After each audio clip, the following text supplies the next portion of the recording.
materinya dari host atau dari saya lebih baik ininya paparannya nanti Mbak Dian atau Bu Aminah? Dari saya langsung ya. Ya, sebentar. Saya bisa bantu, Pak. Sebentar. Oke, sebentar.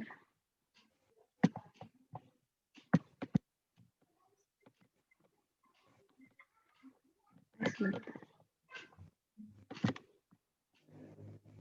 Ya, makasih sudah jelas, Mbak Dian. Baik, saya mulai. Assalamualaikum warahmatullahi wabarakatuh. Salam sejahtera untuk kita semua. Yang saya hormati Bu Herawati Idris, Bu Dian, kemudian tadi ada Mbak Putri dan Mbak Aminah ya. Saya akan memaparkan terkait topik, cuma mohon izin memang topiknya tidak fokus titik ke claim management, tapi saya melihat juga ekosistem yang ada ya. Jadi supaya pemahamannya lebih lengkap atau lebih holistik tentang claim management itu sendiri. Jadi ketika kita berbicara dengan claim management, variasi atau faktor atau sistem apa saja yang masuk dalam ekosistem tentang claim management itu sendiri. Jadi topiknya memang saya tidak mengubah judul kemudian isi presentasi karena presentasi ini sebenarnya sudah disiapkan tapi belum sempat dipresentasikan ya Bu.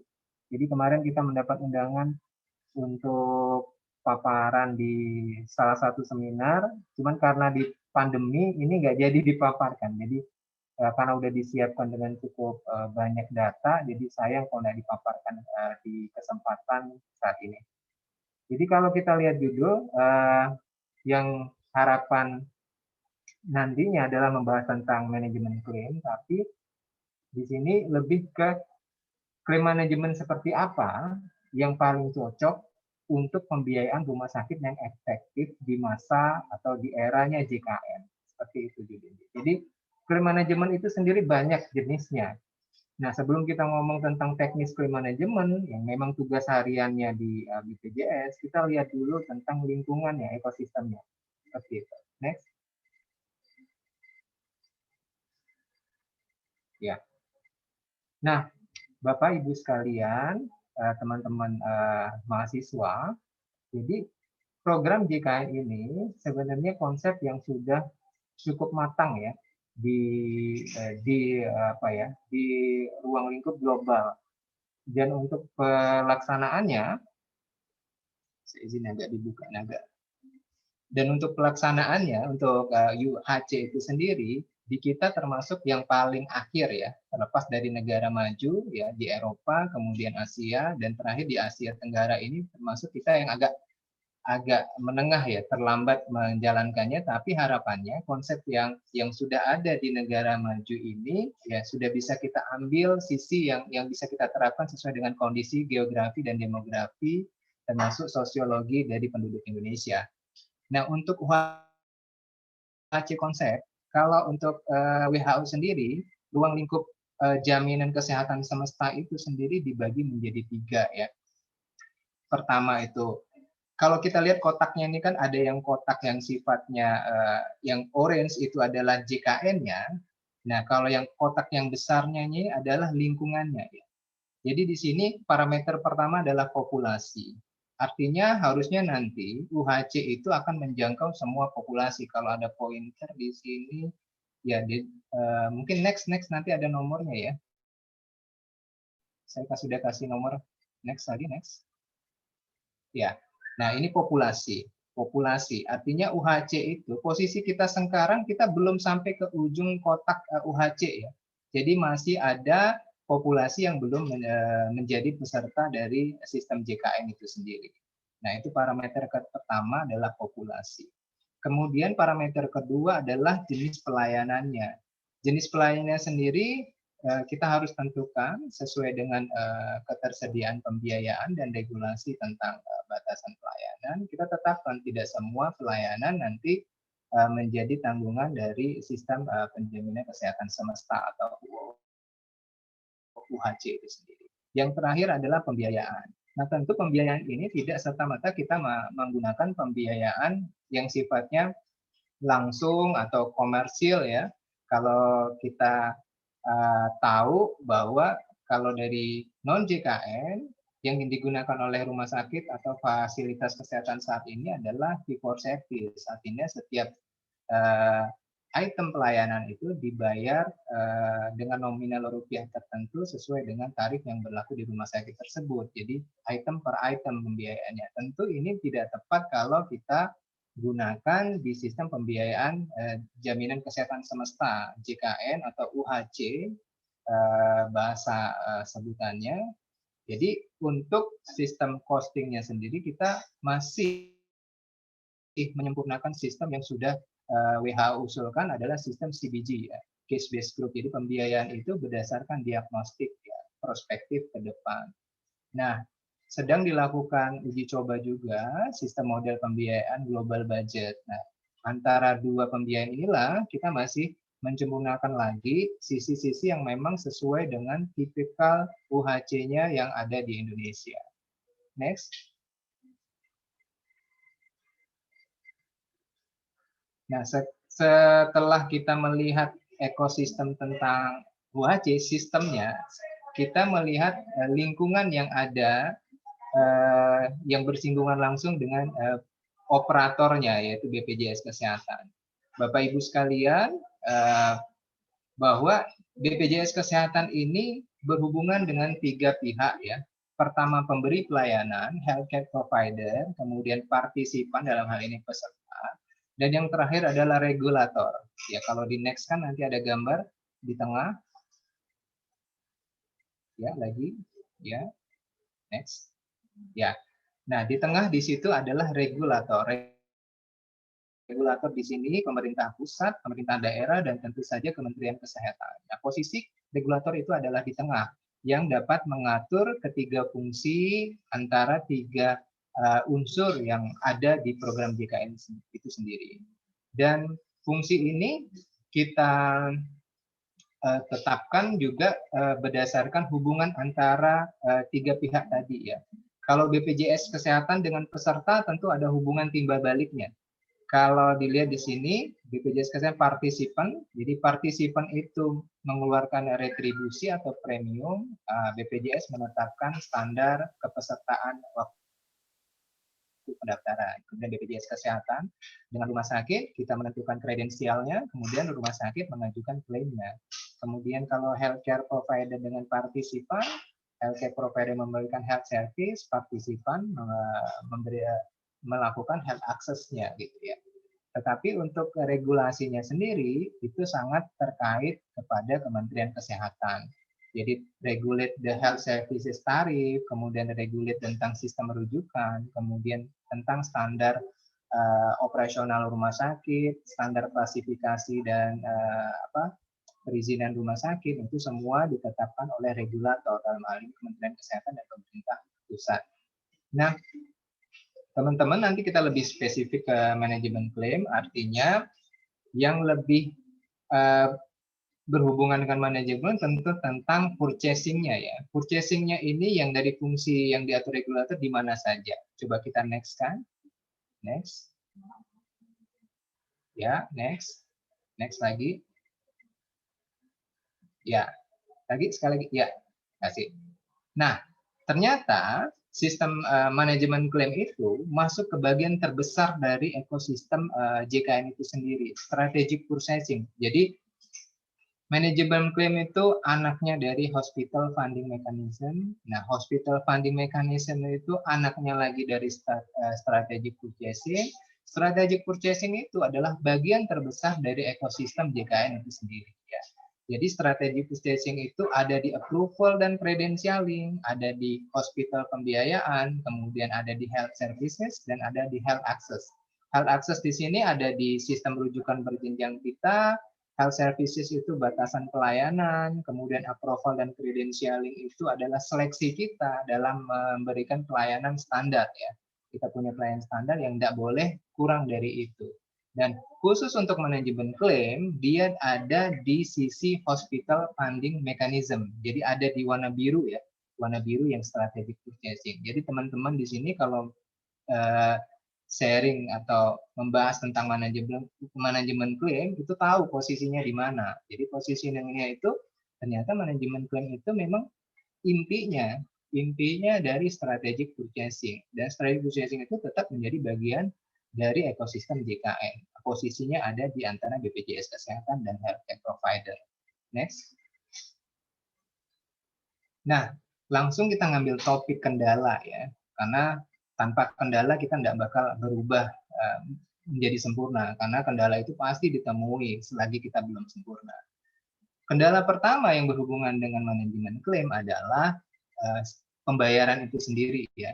Jadi pembayaran itu bisa sifatnya tidak sesuai dengan yang diajukan, kemudian waktu pembayaran, kemudian ada yang terakhir memang perbedaan real cost biaya kesehatan dengan tarif yang sudah ditetapkan yang berlaku di JKN. Yang pertama itu. Kemudian yang masalah kedua, kita tidak nyebutnya masalah, kendala saja ya. Kendala kedua adalah setiap kita membayar rumah sakit itu tidak berhubungan, tidak garis lurus dengan performa rumah sakit ya. Harusnya performa rumah sakit dibayar lebih baik bagi rumah sakit yang berperforma di atas rata-rata, harusnya idealnya nantinya itu dibayar lebih baik dibandingkan rumah sakit yang performanya menengah. Nah, untuk batasan performa sendiri untuk di manajemen klaim kita belum sampai ke sana, masih dalam tahap uji coba, kemudian diteliti, kemudian diusulkan untuk ditetapkan sebagai aturan. Nah, kalau teman-teman di mata kuliah asuransi kesehatan tahu ya, kalau sekarang kapitasi itu dibayar berdasarkan performa ya, di fasilitas kesehatan primer ya, dibayar per performa. Nah, ada parameter performanya, tentunya di situ ada angka kontak, rujukan, kemudian juga angka edukasi atau penyuluhan dan lain-lain. Nah, itu memang membedakan antara satu vaskes dan satu vaskes lainnya. Nah, itu yang paling ideal ketika kita membayar fasilitas. Sayangnya, untuk fasilitas kesehatan tingkat lanjutan rumah sakit kita belum dapat ya, belum punya metode mekanisme untuk pembayaran berbasis performa. Nah, ini yang menjadi kendala juga. Kemudian yang kendala ketiga adalah sistem rujukan. Nah, sistem rujukan yang ada saat ini, sistem rujukan berjenjang itu masih kita mengacu ke regulasi yang lama ya, tahun 2012 yang ditetapkan Kementerian Kesehatan, bahwa pelayanan kesehatan itu berdasarkan indikasi medis dirujuk harus berjenjang dulu ya, sesuai dengan kebutuhan spesialistik yang diinginkan. Jadi kalau peserta tadi kondisinya tidak emergensi, punya kendala penyakit dalam gitu ya, harus diatasi dulu ke tingkat rumah sakit tingkat C dan tingkat D dulu, ketemu dengan spesialis penyakit dalam, tidak bisa langsung ke konsultan atau subspesialistik, subnya spesialistik kan tidak bisa, dan ini sepertinya cocok ya untuk jangka menengah program JKN 5 tahun atau 10 tahun ke depan kita masih menggunakan mekanisme rujukan berjenjang, tapi ada tapinya nih, karena kita tidak berbasis performa dan penetapan standar rumah sakit itu tidak seragam, jadi ada rujukan yang harusnya tidak terjadi karena kurangnya sarana ya. Jadi dokter spesialisnya ada, tapi sarana penunjang yang mendukung spesialis itu ya tidak ada gitu.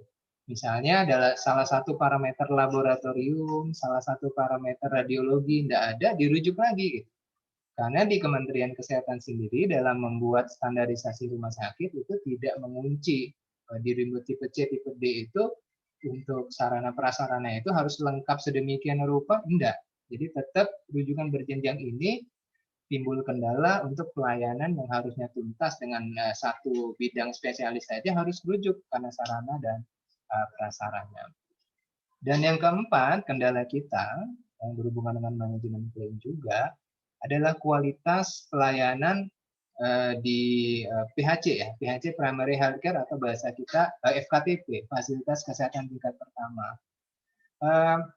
Kalau rujukan itu memang dibatasi angka normalnya ya, norma rujukan standar itu 15 per mil, artinya 15 dari 1000 peserta atau 15% dari kunjungan itu dirujuk, nah itu masih angka normal. Tapi tetap saja masih kita temui dari angka rujukan itu sebenarnya bisa tuntas dilayani di vaskes tingkat pertama. Jadi ketika itu jadi klaim di rumah sakit, sebenarnya itu tidak harus dibayarkan juga kalau memang kompetensi di vaskes tingkat pertama itu sesuai dengan ketentuan ya. Kita punya standar kedokteran umum, standar kompetensi dokter Indonesia SKDI.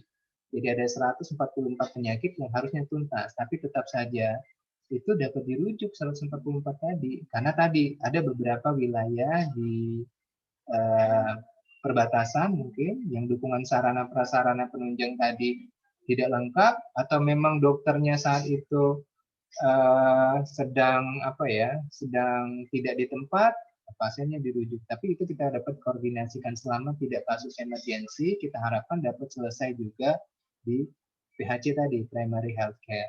Next. Nah, kita tahu posisi manajemen klaim itu di mana, sudah tahu kita kendalanya apa, kemudian kita cari nih fokusnya dulu. Jadi kita mau yang mana dulu nih yang harus kita benahin kan? Kalau melihat dari 4 kendala tadi, fokus kita yang harus kita coba benahin awal di masa 5 tahun atau 10 tahun jika itu adalah sistem pembiayaannya dulu ya. Tadinya kita sudah beradaptasi dari fee for service, pembiayaan item per item. Jadi saya datang, saya dibayar kunjungan itu setiap labor yang keluar itu dibayar setiap unit tagihannya. Setiap dokter datang, misalnya kalau rawat inap 4 kali datang dokter, 4 kali ada tagihannya. Tapi kalau sekarang mekanik fee for service itu sudah ditinggalkan untuk JKN, tidak cocok dengan pelaksanaan UHC Universal Health Coverage atau JKN ini kembali beralih ke sistem pembiayaan berbasis diagnosa atau CBG atau DRG ya. Kemudian dari CBG itu sendiri kita masih belum ketemu yang efektif ya, yang tadi ya. Selama 5 tahun ini kita menggunakan sistem pembiayaan case based group, Indonesia case based, INA CBG. INA CBG itu masih punya kelemahan. Tadi masuk ke kendala karena rumah sakit cenderung dibayar tapi tidak selaras dengan performanya. Itu masih ada kekurangan. Kemudian kita gunakan analisa apa ya untuk mendapatkan pembiayaan rumah sakit yang efektif ya. Nanti kita jelaskan. Next. Nah, tadi sudah dapat isu fokusnya yang harus dibenahi. Sekarang kita coba kondisi yang saat ini sampai dengan saat ini masih terjadi ya. Untuk semua yang berhubungan dengan JKN ada 4, tapi khusus untuk claim management itu yang berhubungan adalah poin 2, 3, dan 4 sebenarnya. Nah, kita akan memfokuskan tadi ke nomor 4 dulu ya, defisit ya, defisit. Jadi selama pembiayaan ini ada di koridor defisit, jadi perbaikan itu tidak bakal mulai ya. Nah, yang pertama defisitnya dulu yang harus kita perbaiki. Defisit pembiayaan JKN, artinya pengeluaran pembiayaan kesehatan itu lebih besar dari pemasukan, artinya memang disebabkan oleh iuran yang tidak sesuai dengan hitungan awal. Nah, ini sudah diperbaiki sejak keluarnya Perpres 82 tahun 2020 bahwa iuran Perpres 64 tahun 2020 bahwa iuran nanti akan disesuaikan sesuai dengan tarif saat ini, maka defisit itu sudah otomatis langsung hilang sebenarnya. Nah, tapi kalau kita tidak bisa menjaga klaim tadi, artinya tidak ada kendali terhadap klaim dan kualitas itu, bisa saja defisit ini terjadi lagi. Defisit gelombang pertama selama masa JKN ini disebabkan iuran, bisa saja defisit gelombang kedua ini disebabkan ketidaktepatan manajemen klaimnya, bisa jadi karena overutilisasi, tidak mencegah kecurangan. Nah, itu bisa jadi gelombang defisit kedua. Jadi defisit itu isunya masih ada, tapi kondisinya sudah berbeda.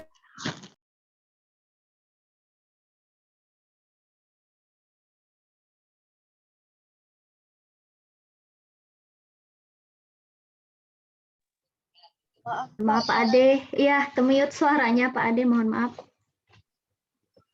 Oke, ya. Nah itu ya, jadi isu kita manajemen klaim ini masih berhubungan dengan defisit, ya Bapak Ibu sekalian. Tapi defisitnya temanya udah penyebabnya udah beda. Defisit saat yang lalu adalah defisit karena ketidaksesuaian iuran. Nah, kita sudah memprediksi defisit berikutnya bisa disebabkan oleh apa? Ketika manajemen klaim tidak tepat, ya, artinya tidak kuat, ya, tidak holistik. Nah, manajemen klaim di sini bisa tadi saya sebutkan, bisa overutilisasi, artinya pemanfaatnya berlebihan. Atau memang karena ketidakmampuan kita mendeteksi atau mencegah kecurangan, ya. Pemanfaatan dan kecurangan itu suatu hal yang berbeda. Kalau pemanfaat bisa jadi benar, tapi kalau kecurangan itu sudah pasti salah. Nah, jadi isu manajemen klaim adalah tentang kekhawatiran kita defisit itu kembali terjadi untuk kita. Kalau defisit ini terjadi, sementara klaim udah distrukturisasi, ya nggak ada solusi lain. Program ini bisa nggak jalan, ya. Jadi nggak survive dalam jangka panjang, gitu ya. Tadi sudah turun terus ya topiknya. Kemudian manajemen klaim, kenapa sih kita masih ngomongin manajemen klaim, Pak Ade? Karena isunya masih ada. Isunya adalah defisit. Ya, next. Nah, ini sedikit kita lihat ke belakang tentang pengeluaran dan penerimaan, ya. Memang komposisi terbesar itu adalah komposisi pasien rawat inap. Jadi kalau ditanya untuk manajemen klaim, yang bagian mana yang paling dapat prioritas untuk kendali dari kendali klaim atau kendali mutu, itu kalau di sini warna abu-abu.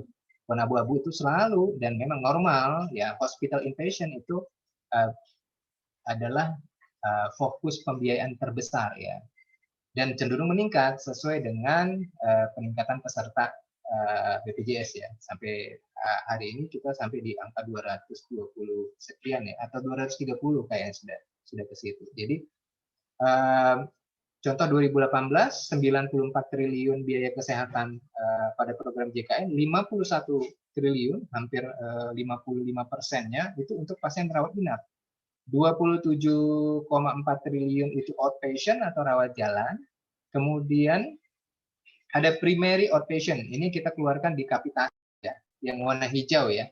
Jadi 13,7 triliunnya itu untuk pasien untuk kapitasi vaskes tingkat pertama, primary healthcare, ya, puskesmas, klinik, dokter perorangan. Nah, yang kecil sekali itu non kapitasi. Non kapitasi ini yang bisa dibiayai oleh program JKN, ya, misalnya persalinan di vaskes tingkat pertama, kemudian di situ ada obat rujuk balik, kemudian juga ada pemeriksaan labor untuk penyakit kronis. Nah, itu yang primary inpatient. Jadi udah tergambar, ya.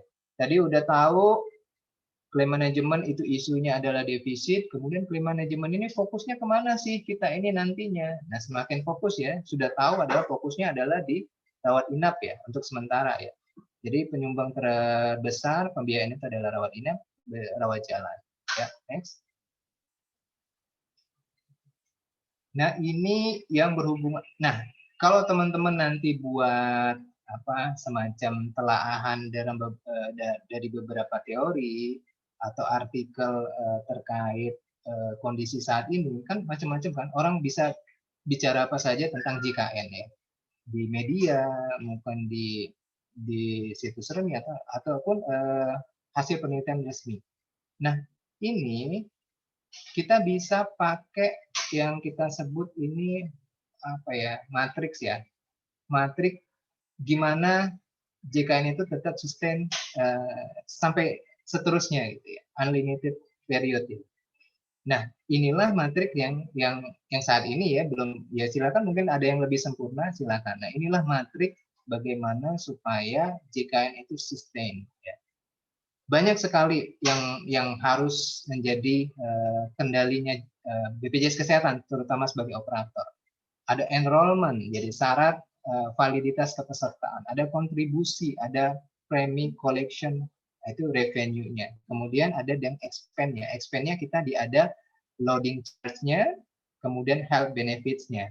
Nah, ini kembali lagi yang strategic purchasing itu kita posisinya di situ, ya, ke health benefit yang berhubungan ke expenditure.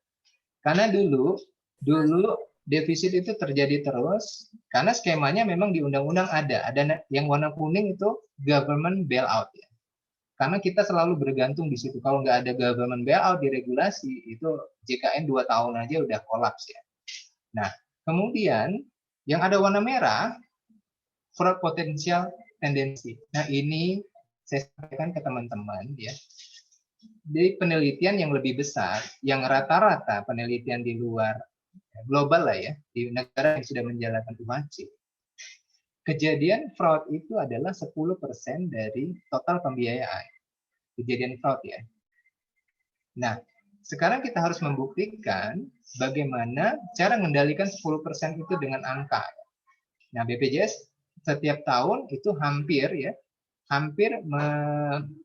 mencapai itu ya. Tapi tidak ada yang sempurna. Artinya tidak mungkin kita mengendalikan 100% fraud itu. Jadi 10% kejadian fraud itu melalui mekanisme sistem verifikasi, otomasi verifikasi, kemudian syarat penagihan, regulasi penganegihan. Kalau dihitung itu sudah bisa sampai ke angka 5-6% dari total pembiayaan, khususnya rawat inap ya. Jadi tadi kan kita ngomong komponen terbesar ada rawat inap. Jadi rawat inap yang coba kita kendalikan. Jadi cara membaca matriks ini adalah bagaimana program JKN ini mampu bertahan. Inilah faktor yang mesti kita kendalikan. Kuning itu sudah nggak bisa lagi dipakai government bailout semenjak isu iuran itu udah sudah teratasi ya. Jadi kita sekarang bagaimana manajemen klaim itu mampu yang merah tadi ya. Yang merah. Sudah lebih spesifik ya. Sudah tahu tadi komponen terbesarnya adalah rawat inap. Sekarang gimana Pak cara mengendalikan rawat inap? Ternyata memang di penelitian global ya, negara UHC manapun kejadian fraud itu 10% dari total pembiayaan. Nah, berarti kami akan fokus ke fraud potensial tendensi juga. Gitu ya.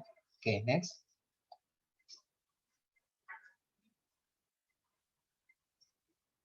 Nah, dari yang merah tadi, fraud tendensi, kita coba melihat dari sisi manajemen klaimnya, apa sih yang masih sampai tahun 2018, yang masih sering ditemukan dari audit kita, ya. Baik audit intern, eksternal, maupun memang ya audit swab. Apalagi misalnya nah, kalau bicara tentang fraud tendensi, ya, ada 5 ya, ini berdasarkan data. Tapi data detailnya tidak mungkin kita sampaikan. Tapi ada 5 sampai tahun 2018 jenis potensi fraud yang kita cegah ya, yang kita cegah melalui sistem yang sudah kita jalankan. Itu baik dari otomasi aplikasi, dari penerapan regulasi maupun dari secara verifikasi manual ya. Karena di 2014 ada beberapa verifikasi yang masih kita manual. Pertama, claim manipulation. Ya, ini ada hiasan sedikit, tidak apa-apa. Claim manipulation. Jadi claim manipulation ini terlihatnya pada saat kita audit ya. Claim manipulation ini banyak sekali bentuknya ya. Ada sifatnya self-refer. Jadi klaim itu memang dilaporkan tidak sesuai dengan kejadian sebenarnya atau tidak seharusnya terjadi ketika mengikuti ketentuan yang berlaku. Tipe asesmennya itu dapat dari klaim audit. Dan kategorinya kita lebih ini harus jadi 0 kalau masuk ke mekanisme otomasi fraud prevention-nya udah bagus. Jadi kita coba mengkategorikan jenis potensi fraud itu dengan kategori di sini adalah mekanisme pencegahannya ya. Gimana sih cara mencegahnya? Prevention, artinya prevention itu terjadi pada sebelum kita membayar. Bisa dari otomasi aplikasi yang kita gunakan pada saat verifikasi itu lebih baik ya, artinya mungkin dari filtrasinya ditambah, kemudian logiknya juga diperluas, jadi untuk kendala manipulasi klaim ini lebih terdeteksi. Tapi yang namanya manipulasi, sekali lagi, agak sulit dideteksi kalau manipulasinya rapih benar ya. Jadi datanya disesuaikan, resume medisnya disesuaikan, itu tidak bakal kedeteksi oleh sistem juga ya, dari logik sistem juga. Jadi biasanya kita mempelajarinya di luar verifikasi itu audit pasca klaimnya kita lihat ya. Sesudah dibayar, nah itu baru kelihatan. Kalau ketika kita sudah membayar pelayanan, riwayat pelayanan sebelumnya itu dapat bercerita ya. Kita nyebutnya angka kejadian, tren kejadian, kemudian perbandingan antar rumah sakit setipe, kemudian perbandingan dengan kasus yang sama tapi di periode yang sebelumnya. Jadi cuma bisa disegah dari membaca perilaku pasca klaim ya. Nah, itu juga metode yang digunakan verifikator dalam manajemen klaim. Jadi tidak hanya klaim sewaktu saja yang dilakukan verifikasi, klaim yang sudah dibayar pun kita lihat lagi. Karena riwayat itulah yang akan bercerita. Misalnya kalau saya cerita, ada rumah sakit yang tiba-tiba kejadian seksionya itu naik 25%. Kemudian naik lagi 30% dan seterusnya. Itu cuma bisa terlihat kalau kita sudah melakukan pembayaran biasanya. Nah, ini untuk yang manipulasi dan belum tentu juga manipulasi kalau memang bisa dijelaskan ya. Tapi setiap tren itu kita beri nama, kita flagging ya sesuai dengan angka kejadian yang sebenarnya tidak sama dengan tren rumah sakit yang setara. Ada juga klaim keystroke mistake. Nah, ini masih bisa dicegah melalui aplikasi ya. Jadi kode yang tidak sesuai dengan diagnosa itu masih bisa ya kalau di kita menggunakan otomasi aplikasi. Ada illegal cost sharing. Nah, fraud ini tidak hanya terjadi ke BPJS, terjadi ke peserta juga. Jadi ada biaya-biaya yang ditagihkan ke peserta ya dengan tidak sesuai dengan ketentuan ya. Jadi misalnya udah dirawat inap ada biaya tambahan obat, pemeriksaan dan lain-lain yang seharusnya pasien itu kalau memang mengikuti semua prosedur, artinya tidak meminta kekhususan pelayanan, artinya tidak diperkenankan dengan biaya tambahan. Ya, next sebelumnya mismatch inpatient sebelumnya nah ya. Nomor 4 kita ada miss patient kelas dan billing, itu ternyata masih banyak ya. Antara input kelas dengan tagihan itu berbeda, tapi itu sudah pasti itu tercegah oleh mekanisme otomasi verifikasi. Inconsistent health facility standard itu masuk ke bagian kredensial ya. Jadi 5 inilah yang kita anggap penyebab terbesar dari fraud tendensi sampai tahun 2018. Next. Nah, tadi kasus yang sudah kita saring, kita ambil 5 tertinggi. Dari 5 tertinggi, kita ukur lagi nih, faktor resiko yang menyebabkannya apa saja, yang menyebabkan 5 tadi, yang penyebab fraud tendensi tadi. Jadi kalau di teknisnya kalau ini menggunakan SMART dan AHP ya. Nanti teman-teman juga buka untuk analisa SMART dan AHP. Jadi ada 5 faktor yang menurut, dan ini melalui wawancara tertutup juga untuk mendapatkan 5 faktor yang menyebabkan 5 kejadian fraud tendensi pada sampai tahun 2020. Ternyata ada 5 faktor. Pertama, utilisasi efektif. Efektifnya utilisasi sama efektifnya manajemen klaim, mirip sekali. Utilisasi efektif itu seefektif apa manajemen klaim yang dilakukan. Kemudian ease of administration, artinya kemudahan administrasi. Teman-teman, semakin mudah administrasi, sebenarnya mampu menurunkan, semakin mudah juga menurunkan kejadian fraud gitu ya. Semakin sulit administrasi, misalnya gini, syarat penagihan satu kasus itu harus menampilkan 30 berkas. Nah, karena sulitnya memenuhi 30 berkas tersebut, terpaksa rumah sakit kadang membuat informasi yang sebenarnya tidak dilakukan. Jadi kita masih coba mengurangi kelengkapan penagihan itu seminimal mungkin, kan nanti lebih berfokus ke audit pasca klaim. Kemudian mekanisme prevention-nya, jadi di rumah sakit maupun di BPJS itu harus punya prevensi pencegahan terhadap kejadian kecurangan. Communication effectiveness, ternyata sebagian fraud itu cuma masalah komunikasi, ada juga ya. Jadi tim rumah sakit, kesmik rumah sakit ternyata tidak punya regulasi yang dia pegang karena tidak berkomunikasi, walaupun BPJS berkoordinasinya atas nama rumah sakit, setiap peraturan baru kita surati. Nah, komunikasi yang internal rumah sakit yang tidak baik Jadi tercermin pada mekanisme penagihan yang tidak sesuai dengan ketentuan. Standarisasi healthcare provider juga ya, semakin lengkap rumah sakit, artinya kecenderungan untuk under treatment atau rujukan yang tidak perlu itu cenderung menurun. Jadi fraud itu sekali lagi luas sekali ya. Ada fraud yang under treatment ya, fraud yang terjadi pada pasien yang dipulangkan lebih cepat ya, sebelum sembuh. Karena sifatnya BPJS akan membayar per diagnostik. Jadi kalau dipulangkan lebih cepat, secara operasional rumah sakit lebih untung ya. Misalnya harusnya rawat 5 hari, ini hampir sembuh nih, 2 hari udah dipulangkan. Tentu operasional berbanding biaya BPJS ada margin yang lebih banyak ketika dipulangkan lebih cepat. Tapi ternyata muncul perburukan. Nah itu yang resiko yang paling kita hindari. Next. Nah, 5 faktor ini tadi bagaimana keterkaitannya satu dengan yang lain ya.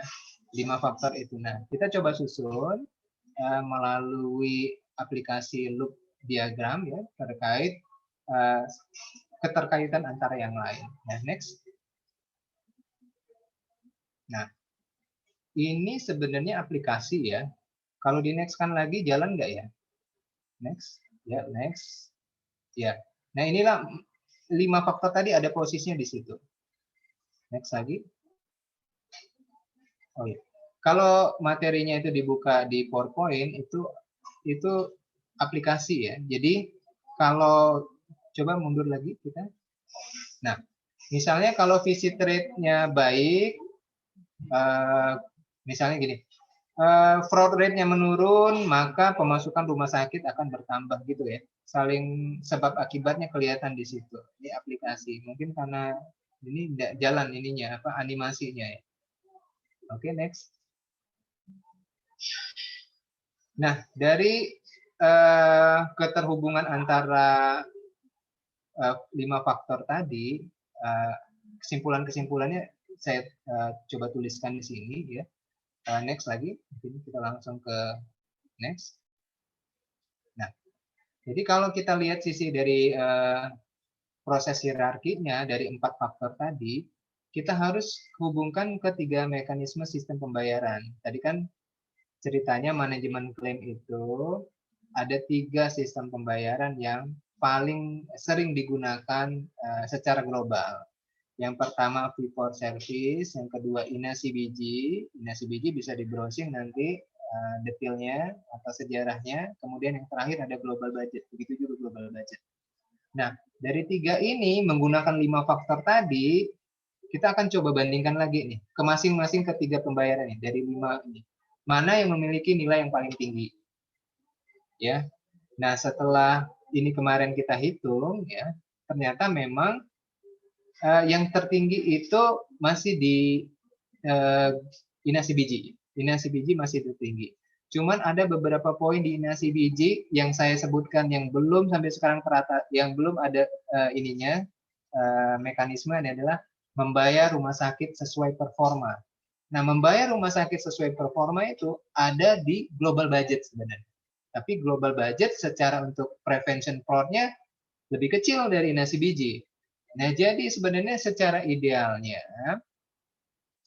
yang paling sempurna nanti entah 5 tahun lagi atau 10 tahun lagi nantinya, INA-CBG juga nanti akan ditinggalkan. Jadi ada mekanisme yang baru yang saling melengkapi antara INA-CBG global budget. Kita nyebutnya adalah mix INA-CBG global budget. Tapi ini butuh penelitian dan analisa yang tidak bisa langsung implementasi ya. Kami sampaikan juga saat ini BPJS itu sudah menguji cobakan tahun ketiga untuk 5 rumah sakit di Indonesia menggunakan global budget supaya kita dapat kekurangan-kekurangannya. Nanti setelah dapat kekurangannya dan cara ngatasinya ini nanti akan di-mix dengan INA-CBG ke depannya. Nah, ini uji cobanya saja belum selesai, udah 3 tahun padahal untuk 5 rumah sakit. Jadi kita masih menemukan masih belum bisa menyelesaikan kekurangan-kekurangan yang ada di global budget sesuai dengan tipikal rumah sakit di Indonesia dan demografi penyakit di Indonesia. Next. Nah, eh, tadi dari menggunakan AHP, jadi Analytical Hierarchy Process, kita coba menggunakan skala SMART. Sebenarnya ini sudah masuk ke SMART ya, dengan PWS Comparison menentukan nilainya. Jadi ini sebenarnya ada atasnya lagi, ada bawahnya lagi materinya. Tapi untuk informasi saja, bagaimana kita menilai tadi dari 5 faktor utama yang paling berhubungan dengan kendali pembiayaan yang paling efektif dengan 3 metode pembayaran. Next. Nah, kalau kita menggunakan metode SMART dengan 3 ini dan berdasarkan rating yang kita gunakan berdasarkan wawancara tertutup dari sampel yang kita tetapkan, hasilnya adalah next. Oh, ini ada next sampai di tabel, ada tabel. Nah, ini. Nah, ini hasil yang memang dari narasumber kita yang kita olah menggunakan AHP dan SMART tadi, ya. Ternyata untuk INASIBG Global Budget Fee Service sampai saat ini keuntungan advantage INASIBG itu secara nilai pairwise-nya itu lebih tinggi dibanding yang lain. Ini memang kualitatif ya, tapi secara kuantitatif ini sebenarnya bisa diukur. Nah, kesimpulannya adalah kalau untuk INASIBG ini bagus sekali untuk controlling utilisasi, ya. INASIBG the highest in controlling utilization. Kemudian bagus sekali dalam controlling fraud prevention yang kita gunakan saat ini. Tapi lemah dia, tidak bisa mengetahui, tidak bisa memberikan keadilan ketika harus membiayai berbasis performa. Saya rumah sakit saya jelek, saya tetap dibayar sama dengan rumah sakit yang bagus. Rumah sakit bagus jelek itu bisa ditetapkan, sebenarnya kita bisa bikin indikatornya loh. Misalnya kejadian infeksi di rumah sakit, kejadian rujukan antar rumah sakit yang tidak perlu, kemudian lama hari rawatan dibanding rata-rata kasus sesuai tipe diagnosa. Banyak sekali yang bisa dijadikan tolak ukur performa rumah sakit. Tidak hanya FKTP saja yang bisa diukur performa. Nah, sayangnya INASIBG tidak bisa secara manajemen klaimnya ini tidak bisa mengatasi atau tidak bisa menjawab apakah rumah sakit itu dibayar sesuai performanya. Tidak. Saat ini sesuai dengan jumlah tagihan dan kesesuaian tagihan saja. Nah, kalau di global budget memang dibayar sesuai performanya. Kita tetapkan dulu, disepakati dengan rumah sakit, indikator performa apa saja yang akan kita nilai. Oke ya. Kalau fee for service ini hampir tidak ada keunggulan ya sebenarnya. Cuma memang lebih apa ya, lebih fleksibel saja dalam menetapkan pembiayaan. Jadi tidak sisi kontrolnya sama sekali tidak ada. Jadi memang sudah pasti akan ditinggalkan dari sistem fee for service. Next. Nah, conclusion ya dari tahapan-tahapan yang kita coba dari manajemen klaim tadi, the best alternatif untuk sistem yang paling efektif, yang pertama adalah INASIBG, yang kedua global budget, dan yang terakhir adalah fee for service. Next. Nah, dari angka yang kita gunakan, dari seluruh data yang masuk, sebenarnya angka tertinggi ada di INASIBG tadi, untuk for prevention dia 0,27 poin ya. Ini angka saja ini. Ini kalau mau dibuang nggak bisa, mau dimasukin juga pasti bingung karena perhitungannya nggak saya masukkan. Ya, next saja, next. Next, nah the resultnya adalah yang kelima aja kita langsung ya. Next. Ya. Jadi there's still a critical uncertainties. Jadi masih banyak ketidakpastian dalam sistem JKN yang sangat kritis ya. Nah, yang akan teratasi jika memang menggunakan metode pembiayaan yang sesuai dan regulasi yang lebih lengkap ya. Sampai saat ini regulasi kita memang sangat banyak dan berubah sangat cepat, tapi dianggap masih belum lengkap untuk menjawab kebutuhan rumah sakit itu dibayar dengan efektif, fraud dapat dicegah, performa dapat diukur, kejadian yang tidak perlu itu tidak terjadi, kemudian status kesehatan peserta dan masyarakat itu meningkat. Nah, gitu. Itulah intinya sistem pembiayaan efektif terkait dengan klaim manajemen yang paling ideal itu seperti apa. Next. Nah, ini beberapa rekomendasi yang coba kita sampaikan ya di setiap akhir presentasi, ya bisa dibaca ya tadi rangkumannya tadi, ya banyak ya, ada regulasi dan lain-lain. Next. Ya, next. Ya, ini rekomendasinya. Next. Ya, mungkin itu terkait klaim. Jadi kalau saya melihatnya klaim manajemen ini ada filosofi, ada tekniknya. Nah, sebelum masuk ke teknik situ, saya lebih senang ke filosofinya dulu. Kalau teknisnya nanti kan ada verifikasi tahap 1, tahap 2, tahap 3, ada yang manual, ada yang ini. Nanti teman-teman saya aja yang setiap tahun ketemu kan agak itu ya, agak tidak terlalu menarik ya. Jadi lebih bagus kita jelaskan filosofinya dulu tentang manajemen klaim, lingkungannya, ekosistemnya, faktor-faktornya, kemudian cita-cita yang paling idealnya nanti seperti apa. Nah, itu mungkin dari saya, mungkin saya kembalikan ke moderator. Terima kasih. Ya, makasih banyak Pak Ade. Materi yang sangat menarik terkait konsep klaim dan bagaimana penerapannya ya di fasilitas kesehatan, juga terkait historinya, dan termasuk ada tools yang sudah diperkenalkan oleh Pak Ade, ada metode SMART, ada penggunaan tools Castle Loop Diagram, dan kita sudah diberikan pencerahan terkait klaim itu sendiri, bagaimana pemanfaatan klaim, dan metode pembayaran menggunakan inasi bijis, global budget, fee for service, bagaimana kelebihan dan kekurangan masing-masing metode tersebut. Dan konsep klaim ini sebenarnya didasari dari sistem pembiayaan kesehatan bagian purchasing ya, yang menjadi dasar dari klaim. Baik, kita buka sesi diskusi. Silahkan mahasiswa yang saya banggakan.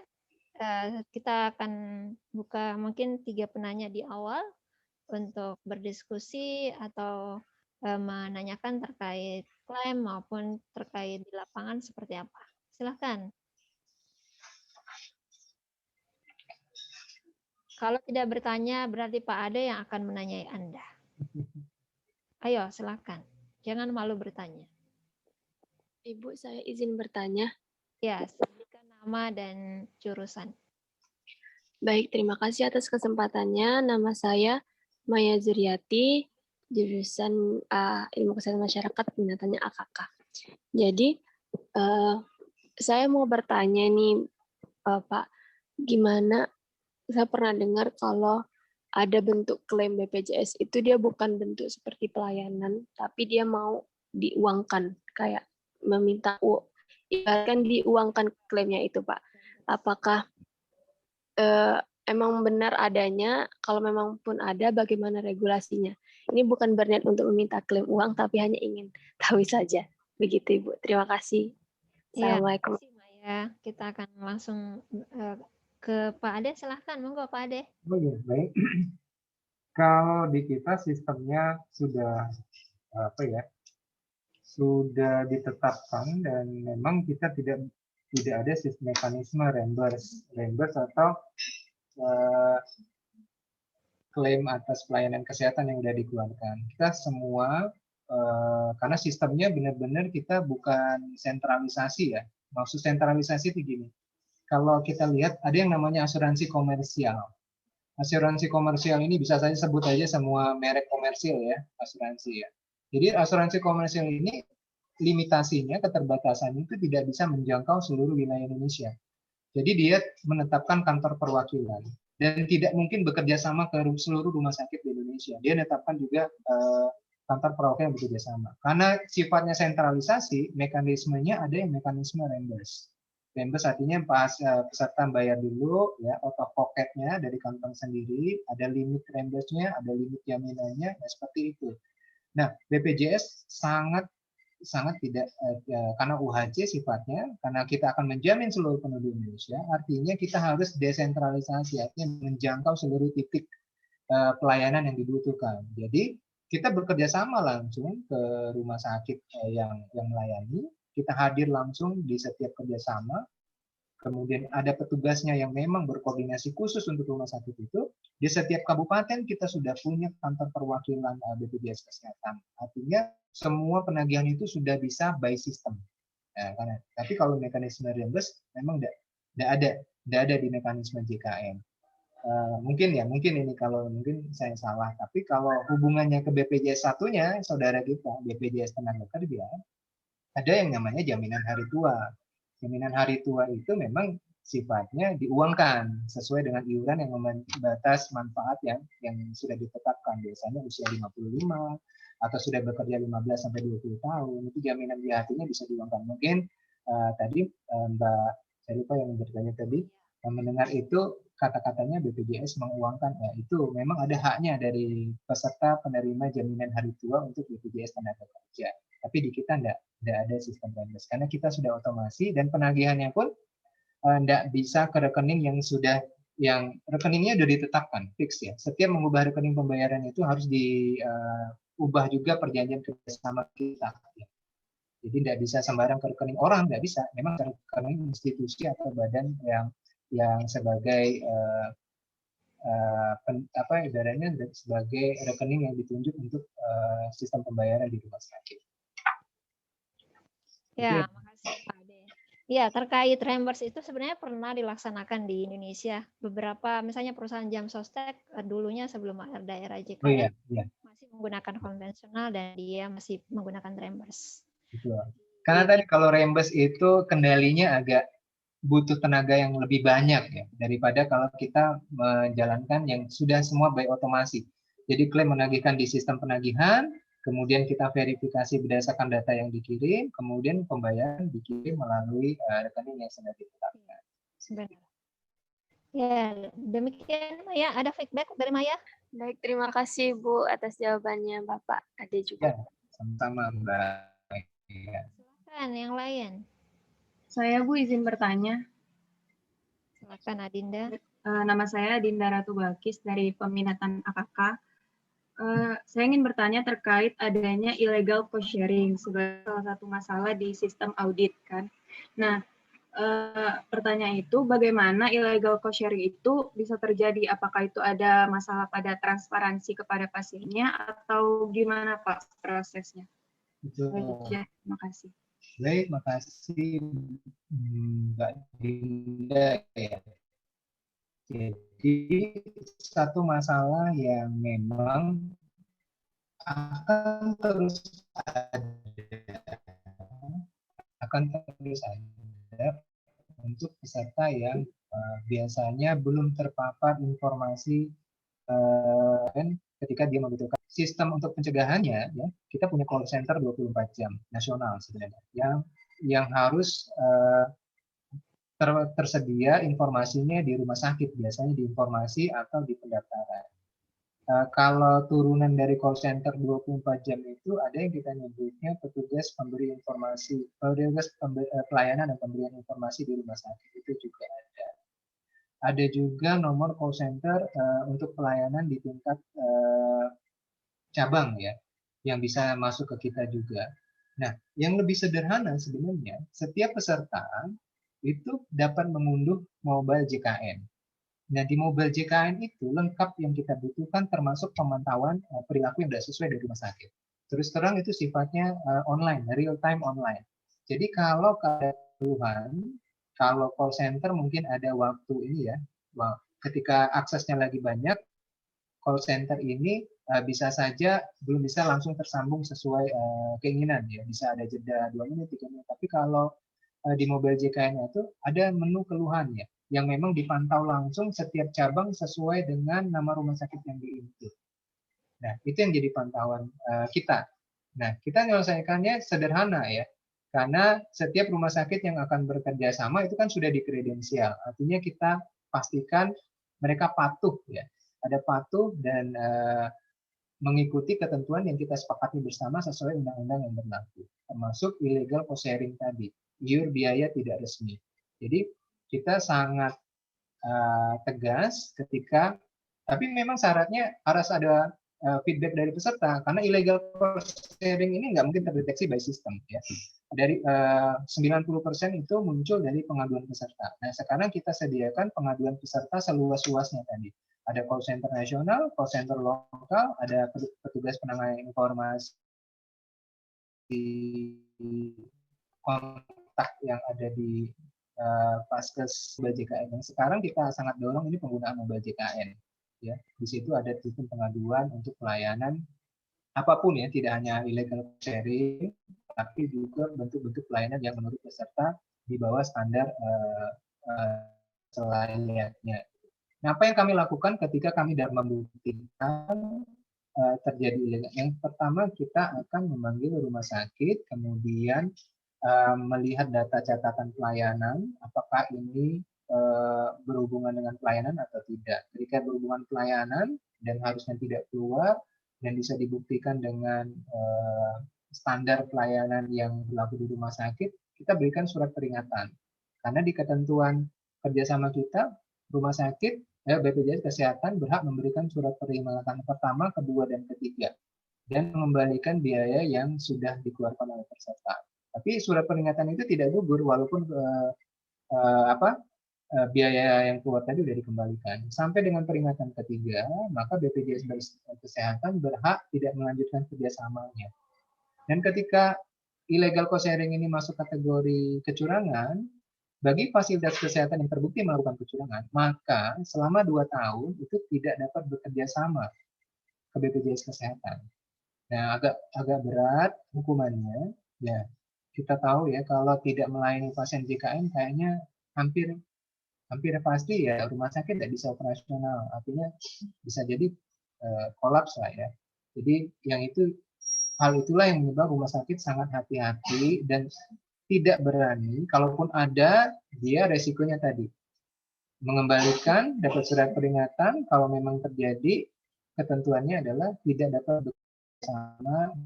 Itu yang mengatur tentu regulator ya, bukan BPJS Kesehatan. Jadi Kementerian Kesehatan dalam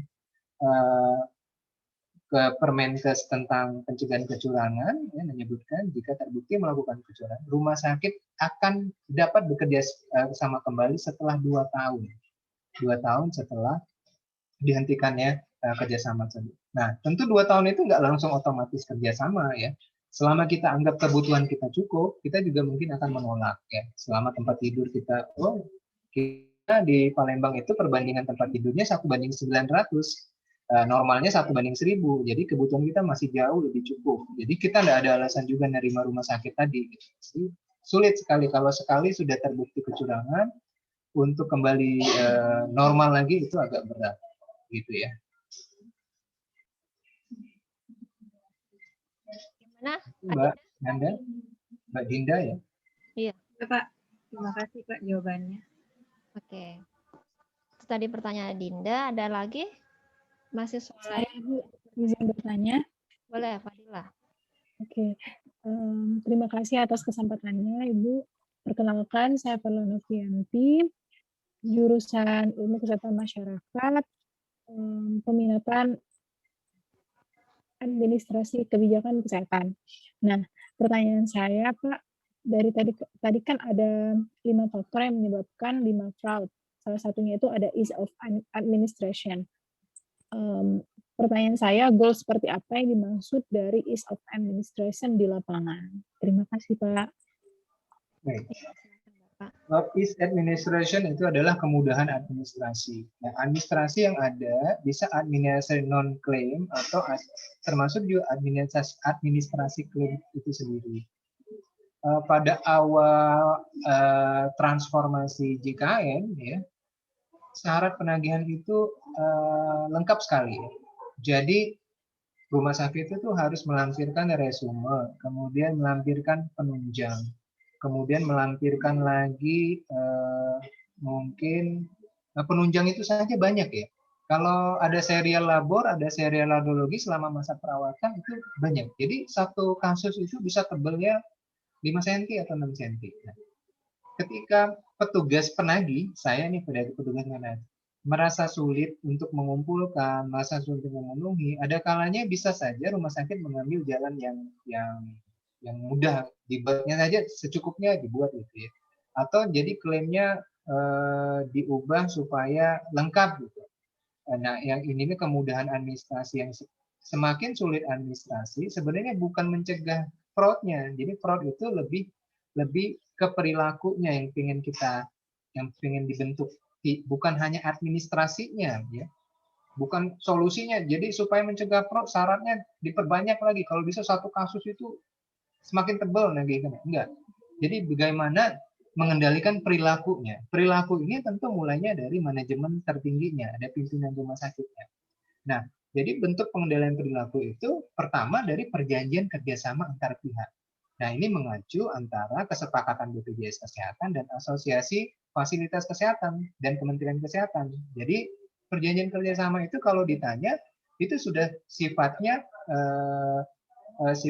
baku, ya, baku berlaku untuk Indonesia yang sudah disepakati oleh Asosiasi Rumah Sakit, dalam hal ini Persi, kemudian dari Kemenkes. Nah, di situ ditetapkan bahwa salah satu syarat penagihan adalah surat tanggung jawab mutlak dari pimpinan rumah sakit. Sekarang kita upayakan syaratnya lebih sederhana, tapi setiap penagihan itu harus ada surat pertanggungjawaban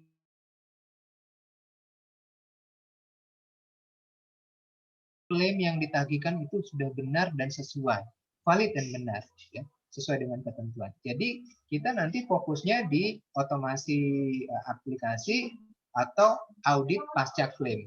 Nah, ketika pasca klaim itu dibuktikan bahwa ada yang tidak sesuai, rumah sakit harus bersedia mengembalikan karena sudah bertanggung jawab sejak klaim itu ditagihkan. Apapun penyebabnya, bisa dari ketidaklengkapan berkas, ketidaksesuaian kode diagnosa, atau ketidaksesuaian resume sesuai dengan panduan praktis klinis atau standar prosedur medis yang berlaku. Jadi itu ya, is administration itu yang coba kita fokuskan juga. Segala macam surat menyurat itu disederhanakan jadi resume medis saja. Tapi resume medis itu memang mencakup semua kebutuhan verifikasi. Misalnya diagnosa utama, penunjang, hasil yang paling bermakna, kemudian terapi, kemudian kesimpulan dokter penanggung jawab pasien. Nah, sekali lagi fungsi verifikasi di sini oleh verifikator tentu tidak boleh melampaui kewenangan medis, ya, karena walaupun verifikator itu ada dokter, ada tenaga medis, ada yang punya pengalaman medis, tapi sekali lagi lebih kita sebut sebagai administrator, ya, verifikator itu mencocokkan standar dengan yang ditagihkan. Standar apa yang kita pakai? Nah, ini penting juga dalam manajemen klaim. Tugas verifikator adalah mengecek berkas itu sesuai dengan standar enggak? Standar pelayanan rawat inap dan rawat jalan itu menggunakan standar prosedur medis, SPM, kalau bahasa beberapa rumah sakit. Ada rumah sakit yang menyebutnya PPK, Panduan Praktis Klinis. Nah, semua rumah sakit wajib punya itu.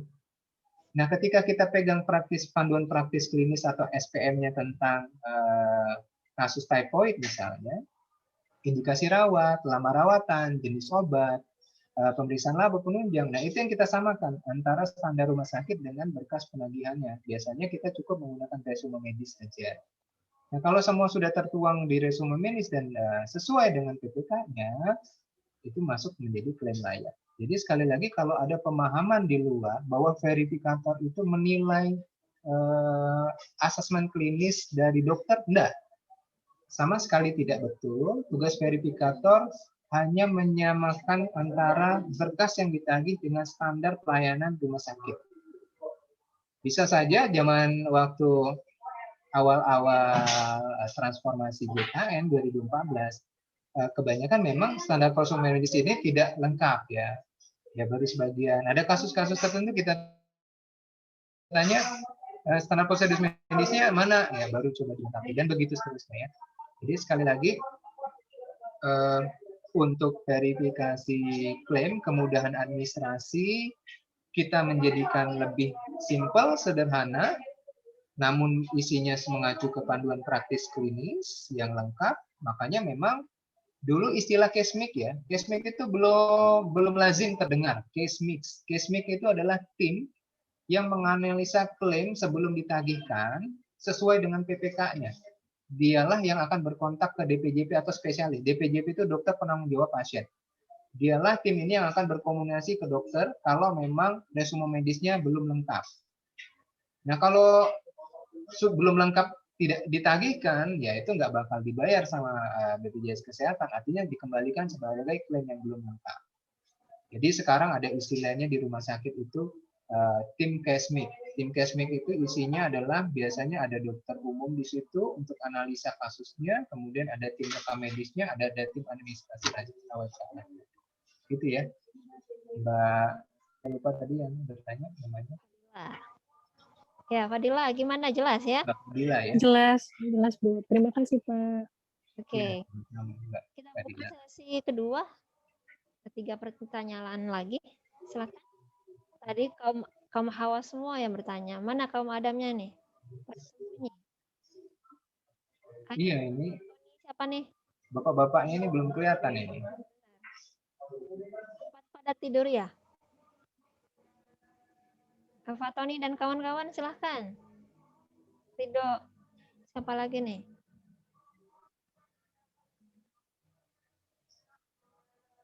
Ada Yonatan. Ada lagi? Silakan. Yang lain? Biasanya Yonatan tuh suka tanya ya. Itu Latifah sudah siap mau bertanya Latifah. Ya, silakan Latifah. Di sini saya mau Suaranya sayang, dibesarin. terima kasih atas kesempatannya. Di sini saya mau bertanya tentang fraud ini kan bentuknya dia seperti kecurangan gitu ya Pak. Kecurangan yang mungkin bisa dikatakan dia dengan berbagai cara lah yang memulangkan pasien sebelum waktunya atau seperti apa. Nah, itu apa bisa termasuk ke dalam sebuah istilah tindak pidana korupsi atau tidak? Dan kalaupun memang masuk ke dalam meskipun masuk ke dalam tindak pidana itu, apakah berarti memungkinkan untuk petinggi dari rumah sakit tersebut tuh masuk ke dalam pidana korupsi itu? Jadi maksudnya dihukum secara aturan tindak pidana korupsi gitu. Iya, pertanyaan menarik. Silahkan Pak Ade. Iya, ini menarik sekali ya Mbak Latifah ya. Iya. Teman-teman, nanti saya titip satu peraturan Menteri Kesehatan yang khusus menindaklanjuti tentang kecurangan. Ini Permenkes 16 tahun 2019. Ini penyempurnaan dari Permenkes kecurangan sebelumnya. Jadi ini yang Permenkes yang paling update yang kita gunakan saat ini. Nah, di Peraturan Menteri Kesehatan 16 tahun 2019 itu ditetapkan alur penyelesaian kecurangan. Pertama kita bentuk dulu timnya. Di BPJS Kesehatan ada tim pencegahan kecurangan BPJS Kesehatan. Di setiap kabupaten di bawah koordinasi Kepala Dinas Kesehatan ada tim pencegahan kecurangan di kota ya, di kota atau kabupaten di bawah ketuanya Kepala Dinas Kesehatan kota kabupaten. Berikutnya nanti di tingkat provinsi ada tim pencegahan kecurangan tingkat provinsi. Ketuanya adalah Kepala Dinas Kesehatan Provinsi. Kemudian di situ ada Inspektorat Provinsi dan pihak-pihak yang dianggap terlibat. Nah, untuk KPK sendiri nanti hadir di tingkat pusat. Di tingkat pusat itu ada tim pencegahan kecurangan pusat, kemudian KPK, dan tentu Kementerian Kesehatan. Di situ. Memang di tahap akhir ada KPK-nya disebutkan dan sudah ditetapkan pencegahan kecurangan ini kalau sudah memang sudah sangat mengkhawatirkan antara dalam skala yang disengaja, kemudian ruang lingkupnya besar dan memang butuh penyelesaian sampai tingkat pusat, ya memang masuk ke dalam tindak pidana korupsi. Dan setelah pusat menetapkan itu bisa dilanjutkan sampai ke penanganan oleh aparat penegak hukum APH ya. Kita kembalikan sesuai ketentuan penanganan korupsi. Nah, jadi kalau memang tidak selesai dan ditetapkan butuh tindak lanjut dari pusat ya bisa. Tapi yang berhak menetapkan itu sebagai tindak pidana korupsi itu hanya tim di pencegahan kecurangan tingkat pusat. Nah, itu memang sudah ditetapkan sesuai peraturan Menteri Kesehatan 16 tahun 2019. Dari pengalaman kita, pencegahan kecurangan di tingkat kota ataupun kabupaten dan provinsi, sebagian besar pencegahan kecurangan ini sifatnya bukan perilaku ya, tapi memang ketidaktahuan atau ketidaksengajaan. Tapi kesimpulannya tetap kita serahkan ke tim pencegahan kecurangan tingkat kota atau kabupaten. Apakah itu kesengajaan atau ketidaksengajaan? Seperti itu ya, Mbak Latifah ya. Gimana Latifah? Ya, baik, Pak. Terima kasih, Pak, jawabannya. Oke. Kita lanjut penanya berikutnya, silakan. Yonatan, Fatoni, Ridho, siapa lagi nih?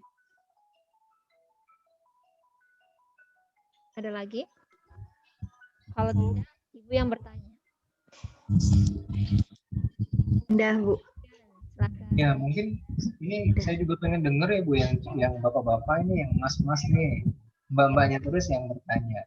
Saya rasa ya terus terang memang di tim kita itu Bu, dominasinya ibu-ibu. Kayaknya JKN ini tidak terlalu menarik atau buat bapak-bapak ya. Benar. Padahal kita tuh selalu butuhkan tenaga dan cara pikir baru, sudut pandang baru gitu. Banyak sekali yang masih perlu disempurnakan. Jadi kalau setelah selesai pendidikan, ya salah satu bidang yang paling dibutuhkan itu JKN, BPJS Kesehatan ya. Tenaga baru. Iya. Iya. Adakah dari kaum Adam mau bertanya? Silakan. Sebelum ke Indah.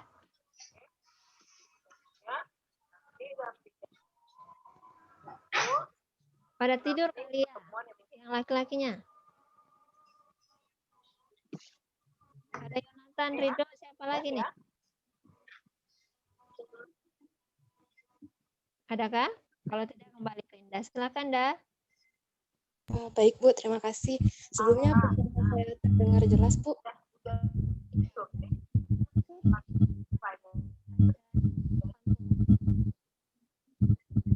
Ya, jelas Mbak Indah. Ya, baik, terima kasih Pak. Sebelumnya, perkenalkan saya Indah Pujalestari dari Peminatan Data. Yang ingin saya tanyakan itu, sebelumnya saya pernah baca di portal berita terkait manajemen dari COVID-19 kan. Karena COVID-19 ini salah satu software penyakit yang baru, jadi kalau penyakit yang lain itu kan berdasarkan dari kan Pak. Nah, kalau untuk COVID-19 sendiri, manajemen klaimnya itu apakah sama dengan sebelum-sebelumnya atau tersendiri? Terima kasih. Ya, terima kasih Mbak Indah.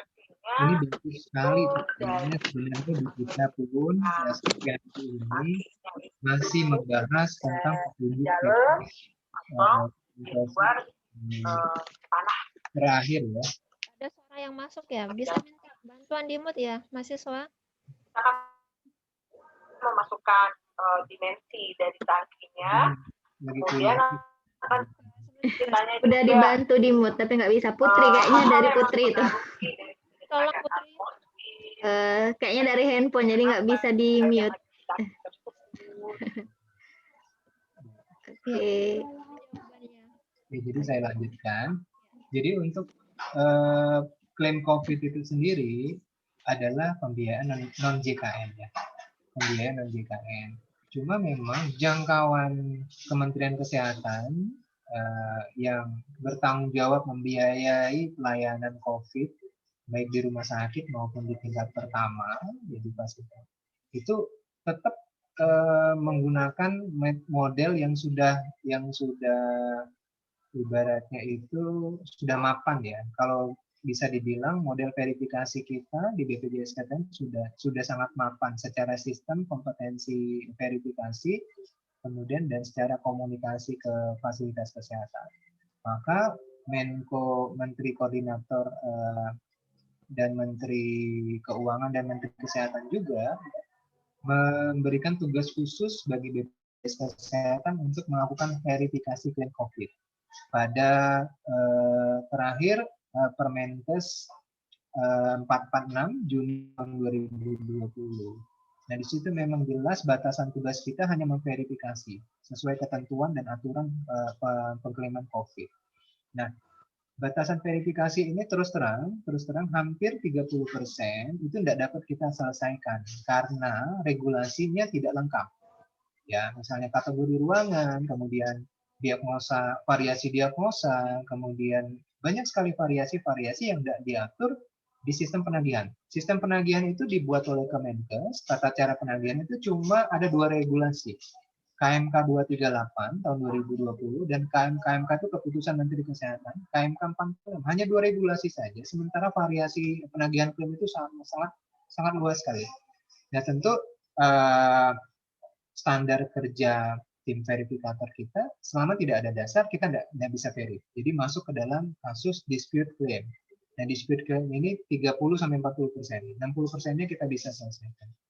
Nah, jadi untuk pembayaran pun setelah kita selesai verifikasi di sistem, kemudian rumah sakit beremail ke rumah sakit dengan lampiran hasil verifikasi kita, dibayarkan langsung oleh Kemenkes tanpa ibaratnya tanpa ada fungsi komunikasi koordinasi pembayaran, itu langsung dibayarkan ke Kementerian Kesehatan ke rekening rumah sakit. Jadi di tahun 2020 termasuk yang dispute itu kita kembalikan semua ke Kementerian Kesehatan, karena sekali lagi BPJS tidak mempunyai kewenangan membuat regulasi ya, terkait tata cara penagihan klaim COVID. Cuman kemampuan kita verifikasi, sistem verifikasi yang paling saat ini yang paling mumpuni lah untuk cepat dan tepat untuk merespon kebutuhan verifikasi. Nah, di tahun 2021 keluar panduan terbaru ya, KMK 431 yang baru keluar 2 minggu yang lalu lah. Yang di situ memang disebutkan tugas BPJS Kesehatan ditambah. Tugas BPJS Kesehatan ditambah menjadi menyelesaikan dispute juga. Nah, itu yang memang yang sampai saat ini masih dalam pembahasan BPJS Kesehatan tingkat pusat. Karena terus terang, ketika kita akan menyelesaikan dispute medis, artinya klaim yang tidak ada regulasinya. Sementara BPJS tidak bisa membuat regulasi, berbeda dengan JKN. JKN kan batasannya adalah bukan kejadian luar biasa ya. Jadi kalau wabah seperti ini, setiap penempatan wabah baik tingkat provinsi maupun nasional itu di luar penjaminan JKN. Nah, kejadian ini kejadian luar biasa, udah nggak bisa JKN. Nah, ketika kejadian non JKN, BPJS nggak bisa buat aturannya. Gitu. Nah, tantangannya itu adalah BPJS ditetapkan menyelesaikan dispute medis untuk klaim yang bukan kewenangannya BPJS, tapi harus menyelesaikan dispute-nya. Nah, itu yang tanda tanya besar, yang mungkin butuh sumbangsi koordinasi yang lebih besar lagi. Dan sampai hari ini masih kita masih menunggu turunan regulasinya. Tapi kami yakinkan verifikasinya masih terus dilakukan BPJS Kesehatan. Tapi regulasi dasar kita verifikasi Kementerian Kesehatan. Nah, sebanyak 30% kasus yang diajukan itu dispute medis dan dispute regulasi, itu penyelesaiannya sebenarnya ada di regulasi yang belum ada atau belum ditetapkan. Nah, itu sekilas tentang verifikasi saat ini tentang klaim COVID. Gitu ya. Oke, baik. Indah, gimana responnya? Paham? Iya Bu, paham. Tadi habis lihat juga peraturannya. Terima kasih ya Pak. Terakhir, kita di penghujung acara. Ada lagi yang mau bertanya? Ini mendominasi benar ya kaum hawa. Satupun tidak ada yang tertarik dari kaum Adam bertanya. Padahal kita ketemu praktisi nih. Biasanya diajar sama Budian, konsep. Nah, kita mau tanya praktisnya di lapangan seperti apa. Adakah tambahan penanya? Enggak ada ya?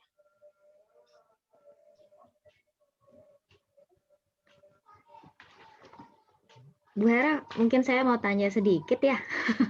Izin Pak Ade,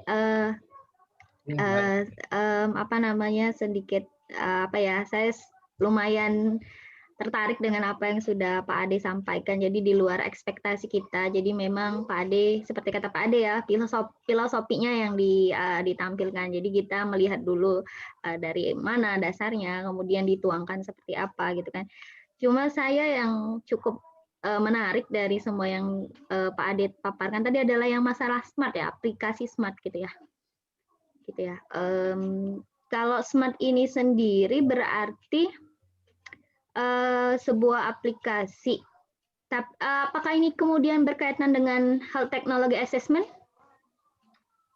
Karena kan memang Oh, mohon maaf ya, internet saya nggak stabil. Jadi memang pembiayaan purchasing ini tentunya berkaitan dengan ini juga ya, masalah efektivitas, apakah memang obat yang diberikan, apakah cost effectiveness seperti itu kan. Kemudian sebenarnya banyak yang mau dibilang menyalahkan atau apa, saya kurang tahu ya istilah yang tepat ya Pak Ade, terkait bagaimana kita menyusun benefit paket, kemudian ya banyak hal yang kemudian inilah jadinya kayak gini karena nggak dipersiapkan dengan baik. Kemudian kan permasalahan bahwa kita tidak menyiapkan apakah memang tadi benefit paketnya ini sesuai dengan iuran, walaupun sudah diselesaikan, tapi masih timbul ininya ya Pak ya. Cuman berpikirnya lagi, karena sudah ada, saya memang pernah dengar Global Budget Miss Ina Sibijis gitu ya, dengan beberapa provinsi, tapi memang masih orang menekankan bahwa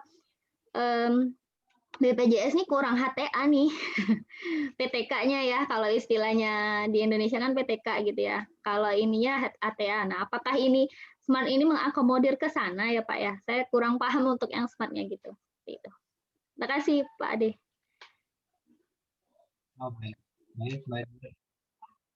Sebenarnya saya juga basisnya kan klinis ya. Jadi ketika di jurusan untuk bisnis administrasi, jadi di situ kita dilatih mengelola analisa keputusan ya, decision analysis. Jadi decision analysis saya berbagi sharing juga ke teman-teman, tapi kayak teman-teman lebih sering ya dibandingkan saya. Saya tuh termasuk yang bahasa-bahasa penelitian itu jarang tersentuh. Nah, ketika kita mendapatkan rutinitas dalam menyusun analisa untuk menilai suatu keputusan efektif atau tidak, yang selalu saya gunakan itu terus terang ada dua metode tadi, ya, AHP, Analytical Hierarchy Process, dan SMART ya. SMART itu memang tidak bisa berdiri sendiri, biasanya dia itu disandingkan dengan yang AHP tadi.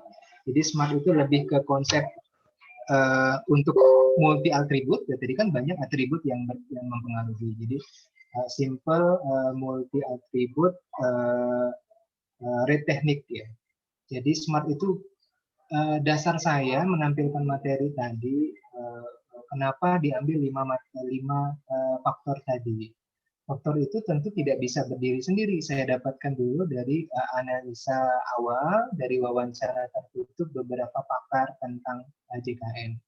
Jadi SMART itu, saya ingin sharing. Jadi kawan-kawan juga kan lebih awal. Kalau saya tuh udah mau umur berapa udah tahu, ternyata kalau bingung ini keputusan pemerintah tentang ini gimana, ini bagus atau enggaknya sebuah keputusan itu saya nilai pakai apa gitu. Jadi saya pakai AHP dan SMART, tapi ditambah juga beberapa kuesioner tertutup untuk beberapa pakar. Jadi bisa dinilai dari situ teman-teman. Jadi teman-teman kalau melihat regulasi itu banyak sekali tentang JKN yang selalu disempurnakan, itu bisa kita ukur ternyata efektivitas dari regulasi tersebut, apalagi turunan regulasi. Nah, turunan regulasi inilah yang bisa kita nilai yang mana yang paling efektif. Kalau tadi saya pakai untuk menilai sistem pembiayaan. Sistem pembiayaan mana yang nilainya paling tinggi berdasarkan 5 faktor yang sudah saya tetapkan tadi. Nah, gitu untuk yang SMART-nya. Nah, untuk yang AHP, HTA ya, bagian ya. Untuk Health Technology Assessment ini memang diatur di Perpres 82 menjadi kewajiban dari Kementerian Kesehatan. Jadi setiap batasan layanan baru, terutama layanan baru, yang kemarin yang sempat sering dibahas itu chiropraktik sama akupuntur ya, chiropraktik dan akupuntur. Apakah itu masuk ke penjaminan JKN? Itu harus melalui HTA dulu, Health Technology Assessment dulu. Semua teknologi atau metode yang baru digunakan, yang biasanya ini teman-teman yang menggunakan teknologi ini belum punya forum resminya ya, kolegiumnya gitu. Jadi memang mereka yang baru terbentuk, kolegiumnya juga baru, tapi harus lolos juga uji HTA dari Kementerian Kesehatan.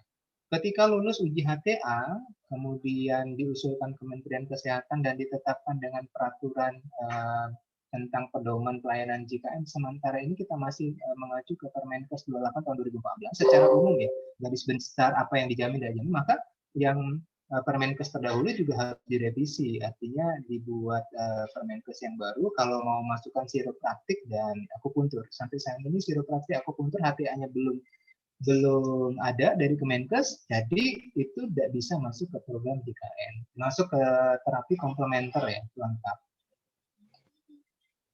Itu, Mbak Dian.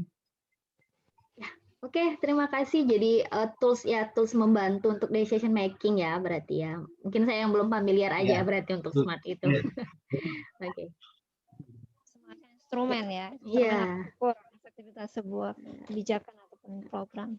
Oke. Itu tadi pertanyaan terakhir dari Bu Dian. Kalau tidak ada lagi kita akan closing. Sebelum saya closing, saya meresume beberapa hal poin penting yang disampaikan oleh Pak Ade, bahwa klaim itu adalah salah satu dimensi dari pembiayaan ya, purchasing, di mana bagaimana kerjasama ini klaim tidak hanya dikelola oleh pihak BPJS, tapi kerjasama dari 3 faktor tadi, ada dari provider, dari baukelnya sendiri, dan user. Dan kalau kita lihat, Indonesia sudah mengadopsi beberapa sistem pembayaran, metode pembayaran, yang terdahulu sebelum JKN ada fee for services, kemudian inasi bijis yang diadopsi saat ini ya, kemudian di level rumah sakit, di puskesmas ada kapitasi, dan sekarang dikembangkan untuk global budget yang kita dipikirkan lebih efisien. Kemudian kita dikenalkan juga salah satu tools yang baru, Smart. Saya harap nanti ada salah satu mahasiswa sini bisa meneliti pendekatan itu. Kita undang skripsi Pak Ade. Ya, iya. Terbikinnya tools skripsi ya Pak ya. Sebagai penguji nanti di ujian skripsinya. Iya, betul. Dan beberapa poin lainnya bagaimana terkait kaitan klaim dengan fraud. Jadi pihak pemerintah juga sudah mengatur regulasi terkait itu. Oke, itu tadi resume dari Ibu. Saya ucapkan terima kasih banyak. Pak Ade berkenan berbagi ilmunya kepada kami. Sama Bu Hera, makasih Mbak Dian, Mbak Putri juga ya, sama Mbak Alimah ya. Iya, kalaupun nanti ada kolaborasi penelitian, riset, kami sangat terbuka, Bapak. Ya silakan Bu. Kami juga di era keterbukaan informasi ini untuk permintaan data pendukung untuk penelitian bisa melalui BPJS Kesehatan walaupun sifatnya terpusat di kantor pusat. Tapi pengalaman saya untuk tindak lanjut penelitian itu selalu direspon penuh oleh BPJS Kesehatan dengan memang batasan bahwa penelitian itu memiliki dampak juga bagi BPJS dalam sisi perbaikan. Iya, sekarang sudah banyak meneliti data BPJS, sekarang sudah menyediakan raw datanya. Silakan mahasiswa yang tertarik skripsi, Ibu dukung untuk data sekunder, bagaimana memanfaatkan data sekunder yang sudah tersedia BPJS Kesehatan. Baik, terima kasih Bu Dian dan seluruh mahasiswa dan Pak Ade. Saya ucapkan terima kasih banyak. Kita tutup acara kuliah tamu kita dengan ucapan hamdalah. Alhamdulillahirrahmanirrahim. Saya izin undur diri. Terima kasih banyak. Mohon maaf atas segala kekurangan. Sampai ketemu lagi di meeting berikutnya. Terima kasih Pak Ade. Assalamualaikum warahmatullahi wabarakatuh. Waalaikumsalam. Oke, mungkin foto Ami mungkin diatur untuk sesi foto. Baik, untuk sesi sebelum kita akhiri, kita akan adakan sesi foto bersama. Pada teman-teman dan Bapak Ibu sekalian, diharapkan untuk mengaktifkan kameranya.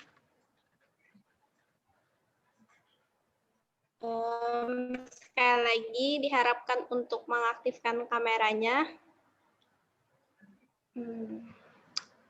Baiklah. Udah belum?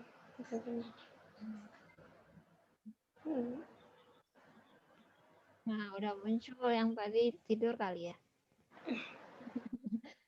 Silakan Mina. Baiklah, kita mulai.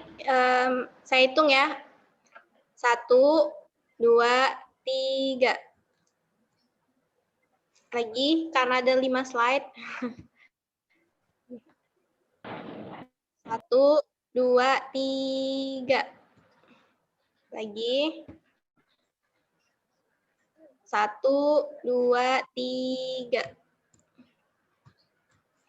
Terakhir, belum. Lagi.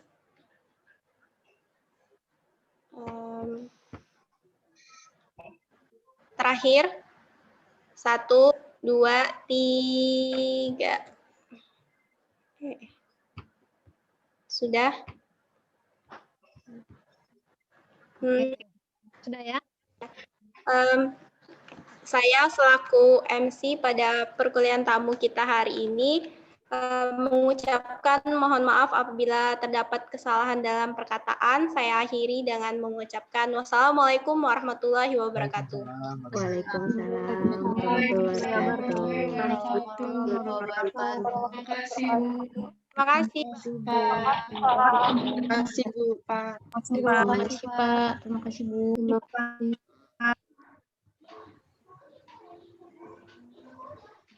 Oke, terima kasih semuanya. Yang dari ibu-ibu BPJS juga terima kasih sudah hadir. Oke, silahkan. Terima kasih Bu Hera. Udah keluar ya.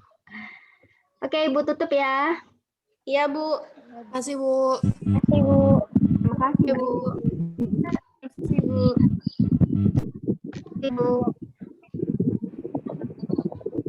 Sebentar. Izin live ya, Bu.